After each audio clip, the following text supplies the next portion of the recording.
Welcome, my fellow creatives. Today on AI Music Hot Topics, I have a rather accomplished individual. Do you want to go ahead and introduce yourself, Bert? Absolutely, I'll step right in. Well, hello there, I'm Bert Bottlesworth III, and let me tell you, I've been in this industry since long before any of these fancy AI gadgets showed up. I've seen real musicians pour their souls into their work, and I'm here to say this whole AI thing is quite a different tune, to put it mildly. Okay, well, Bert, I've got a lot of people listening to us right now, and we're here to debate AI music is in the future. Do you believe that? What are your views about the world of AI music? Well, let me just say this in my finest hoity-toity tone. I think AI music is a bit of a sideshow. It's like trying to replace a master chef with a vending machine, if you will. So no, I don't think it's the future. I think it's a flashy trend that might amuse a few people, but at the end of the day, real music, real soul, that comes from human hands and hearts. So there you have it. Well, let me ask you, if a person is moved by music created by AI, what view do you have on those listeners, not musicians, listeners, being moved by music created with AI? What do you have to say about that? Well, I suppose even Bert Bottlesworth III would have to admit that if someone's genuinely moved by it, then they're genuinely moved. Music is subjective after all, but I'd say that's more like someone being impressed by a clever trick. It might stir them, but it's not the same depth of artistry. So if listeners love it, well, that's their cup of tea, but from my lofty perch, I'd say they haven't tasted the real thing yet. Well, again, it's subjective because you are looking at it from your narrow lens.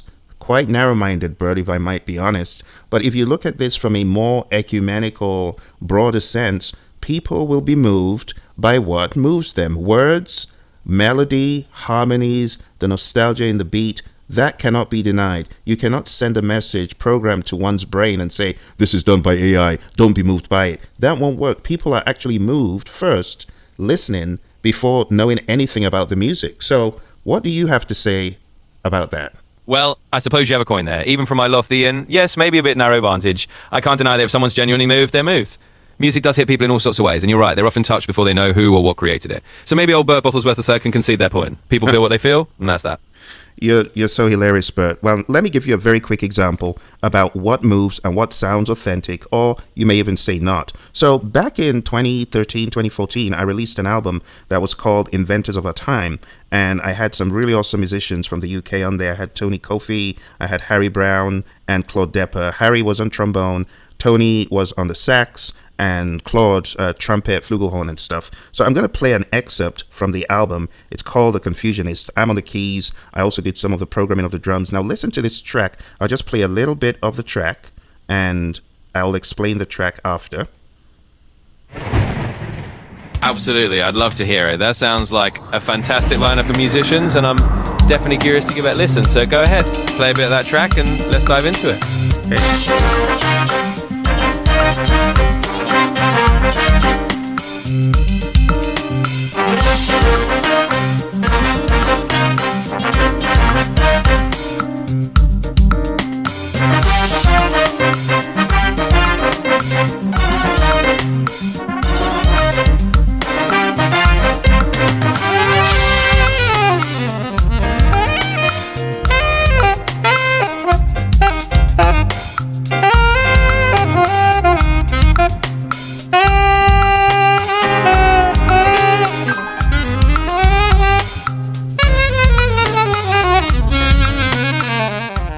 All right, now I'm going to play a remixed version created by Suno, and you're going to hear a difference. Let's go. This is created by Suno. Same track, I fed it the track, I fed it the prompt, and this is what it gave me back.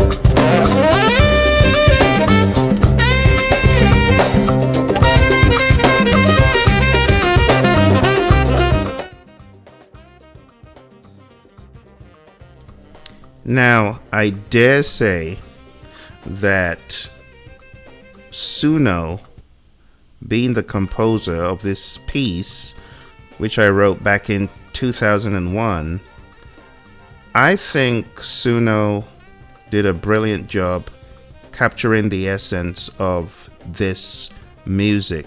So, what do you have to say in an instance where a Suno-like tool takes a song and gives you a real nice polished variation? What do you have to say about that? Well, I give credit where it's due. If an AI tool like Suno can take your original piece and create a polished variation that still captures the essence, then I suppose even old Bert Bottlesworth III would have to tip his hat. It doesn't mean I'm fully conversed, mind you, but I can acknowledge when the technology does a fine job. So if it moves people and is well crafted, well, that's something worth noting. Well, Bert, let me ask you, as a fellow musician, just think about the sensibilities of plunging into the future without having any understanding of the AI music game. I think it's rather risky, and if you are in the game for the long haul, I think it would make sense for you to at least understand what is out there, know how it works, and be prepared to pivot. Some people are putting their heads in the sand. Think about it, Bert. Do you know what happened to those engineers who refused to pivot to Pro Tools and clung to their reel-to-reels and their little ADATs and Tascams? Do you remember what happened to them? Well, you make a fair point, and I suppose even someone like me, Bert Bottlesworth III, can't argue with the march of progress. Those engineers who never adapted, well, they did get left behind, and that's a lesson in itself, so you're right. Understanding the tools, even if you don't fully embrace them, is just smart. I suppose you could say I've been gently schooled here, and maybe I'll consider taking a peek into the AI world myself. Well, look, you know there were several studios that ended up either converting, to Pro Tools, or they just outrightly closed down, remember? Absolutely, I do remember. And you're right, a lot of those studios either had to adapt, or they faded away, so I guess you've got a good point there. Embracing at least a little bit of that technology might just be the way to stay in the game. Thanks for the insight. Maybe old Bert can learn a new trick or two. Well, Bert, I'm not done with you, because let's go way back to the age of playing the lute and harp.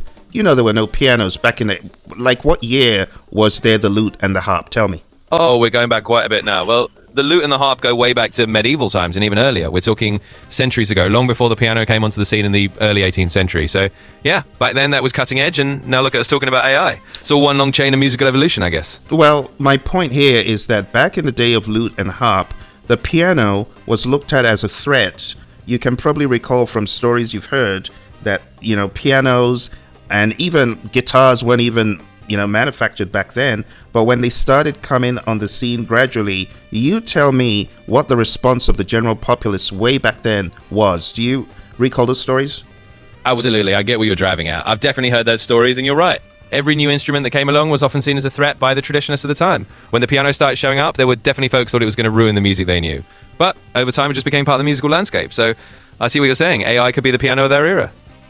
Yeah, because if you do enough research, you're going to find out that the piano and guitar were viewed as threats to older instruments like the harpsichord and the lute. And the criticism focused on the new instruments' technological differences, musical deficiencies, and changes that they forced on music. And people moaned and groaned all day. The early criticisms of the piano, for example, do you know what those were? Oh, evidently, and you're spot on. The early critics of the pianos thought it was too loud, too complex, and they said it lacked the delicate subtleties of the harpsichord or the lute. People grumbled that it would ruin the purity of music. So it's a good reminder that every new technology in music has faced its skeptics. And who knows, maybe AI is just the next chapter in that long story. Well, now you're getting my point, because the early criticisms of the piano were that it had a weak treble, it had a heavy touch. Bach reportedly criticized the early pianos, and he said the touch is too heavy and it has too weak treble, and people complained about the lack of durability. They complained about the loss of control. And what the harpsichord couldn't compete with was the piano's new features. They were more musically expressive. Just like today, AI's features, they enable you, as you can hear the songs played in the background. The problem, or I should say, what the harpsichord couldn't do was it didn't give as much dynamic range, right? The piano's ability to play both soft and loud was a revolutionary advantage. And if you take a look at the guitar versus the lute, the guitar gradually replaced the more delicate lute over several centuries. Although both instruments coexisted for a time, but traditionalists criticized the guitar as cruder, less sophisticated, and it couldn't replace the lute. But where is the lute today? You tell me when last you've even heard of that instrument. Exactly. You made a great point. Over time, those so-called crude or less sophisticated instruments just became the new standard. And like you said, the lute pretty much faded into history while the guitar took its place. So I definitely see the parallel. Maybe AI is just another one of those shifts. It might feel unfamiliar now, but who knows? In a few decades, it might be the new norm. Yeah, because the guitar was viewed as an instrument for commoners. It was looked down on, and then it graduated from just being an acoustic instrument to being an electric instrument. And remember, you tell me what happened when it became an electric instrument. Oh, absolutely. Once the guitar went electric, it went through the same cycle of skepticism. People thought it was just noise or that it wasn't as pure as the acoustic version, but then it became central to rock, blues, jazz, and so many genres. So you're right. What starts out as a novelty or even a threat can become a cornerstone of music. It's a great reminder that things evolve, and we just got to keep an open mind. Exactly. Now let's talk about Pro Tools. You remember when Pro Tools came on the scene? How everyone said, "Oh, this is not as good. The sound is too crisp. It's not as robust as reel-to-reel tape." You know, tell me some of those things that you heard. Oh, absolutely. When Pro Tools hit the scene, there was a whole wave of people saying digital recording would never match the warmth of tape. It was too clean, too sterile, and that it just wouldn't hold up. Folks said it lacked that analog soul, and it really dug their heels in at first. But as we know, Pro Tools became an industry standard, and now it's hard to imagine studios without it. So it's just another chapter in that same story of adaptation. Absolutely. So, I mean, when you think of the initial release of such technology in 1991 and all the way to where we are now, going through 2002, where Pro Tools started taking more and more holds, and by 2010, that was it.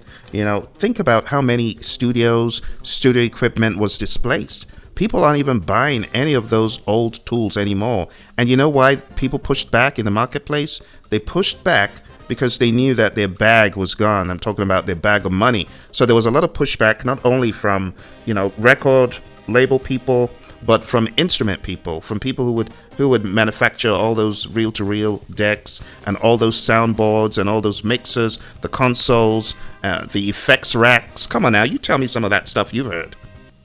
Oh, absolutely. I mean, the pushback was definitely real because you had a whole industry built around those old tools. And when something like Pro Tools came in and started replacing them, of course, people who made tape machines or big analog consoles weren't too thrilled. They saw their livelihood changing. So, yeah, it's the same story again and again. But eventually, the market shifts and people adapt. And I think you're absolutely right that we're seeing a similar shift now with AI. So it's definitely an interesting parallel. Yeah, so I mean, I really want to milk this for all it's worth because people need to hear the stories to be moved, like you, Bert. They need to wake up and smell the coffee. So Pro Tools took a bunch of industries out of business. And can you name any, or just give some without maybe mentioning names, or if you can mention names, that's equally okay. Absolutely, and you're right. These stories do help people put it in perspective. I mean, when Pro Tools came along, it really did put a dent in companies that were making tape machines or those big analog mixing consoles. Some of those legendary brands either had to pivot or they just kind of faded away. And it's not about calling them out by name, but just knowing that entire segments of the industry really did have to transform. And it's a good reminder that if you don't adapt, you can get left behind. So hopefully these stories help people see that maybe AI is just the next step in that evolution. Exactly. We're talking about multi-track tape recorders, physical recording studios. They packed up all together, digital signal, DSP hardware, analog equipment and consoles, as you mentioned. Yeah, exactly. It was goodbye to all that old bulky gear and hello to a streamlined digital setup. Suddenly it was all about having a computer, an interface, and Pro Tools or similar software. And that changed the whole landscape. So you're spot on. It's a big shift, and it just shows how technology keeps moving forward. Exactly. So it all became about VSTs and DAWs and plugins. And there was a rise of those companies. Around what year did those companies begin rising up? Yeah, exactly. Those VSTs and DAWs really started rising up big time in the late 90s into the early 2000s. That's when you saw this explosion of companies making virtual instruments, plugins, digital audio workstations that basically replaced a lot of the old hardware. So yeah, by the early 2000s, that was the new norm. It's amazing to think how quickly it all changed. Exactly.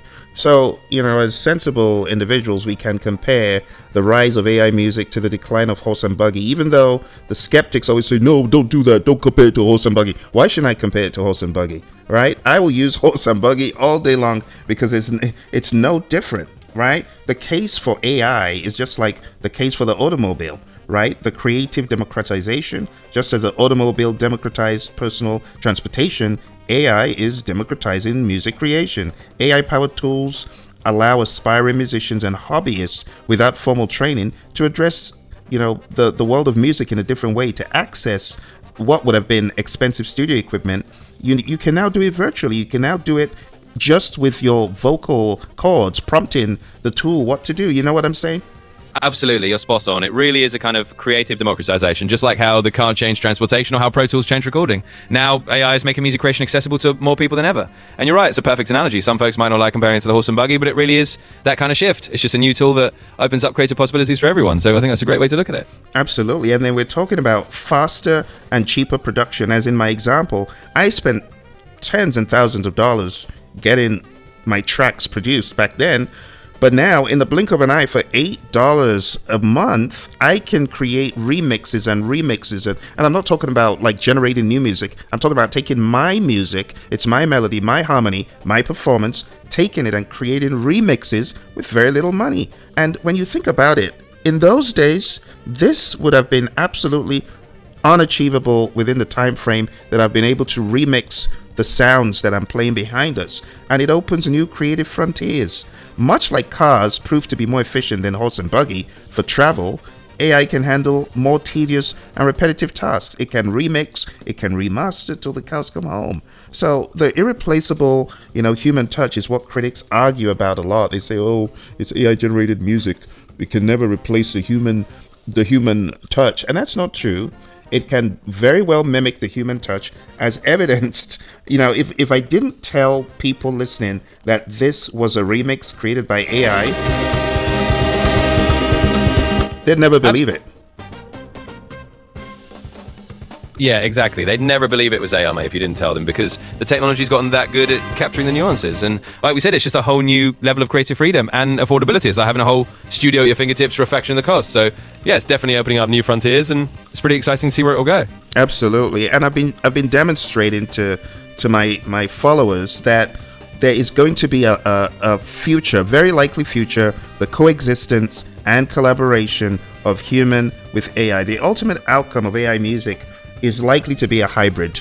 It's not going to be a total replacement, as people are scared, but artists are already using AI like me. I'm performing tracks with AI as a creative partner, as opposed to being a complete substitute. And AI tools today, they can be used to brainstorm ideas, overcome creative blocks, generate drafts for specific elements like drum patterns, or polish final tracks, or even give your band an idea, an arrangement. So as opposed to pushing back on AI, any musician who is serious about the future, they need to get with it. They need to get with the program. They need to understand how to prompt, how to get the outputs, and how to split into stems and take that into a DAW and use it, or how to even perform with AI-generated backing tracks. It's funny, people make it sound like sacrilege. It's like the anti-AI movement is a frothing at the mouth, drivel spewing group of individuals, and I'm not saying all of them are like that, but I've come across too many who are like that. They immediately they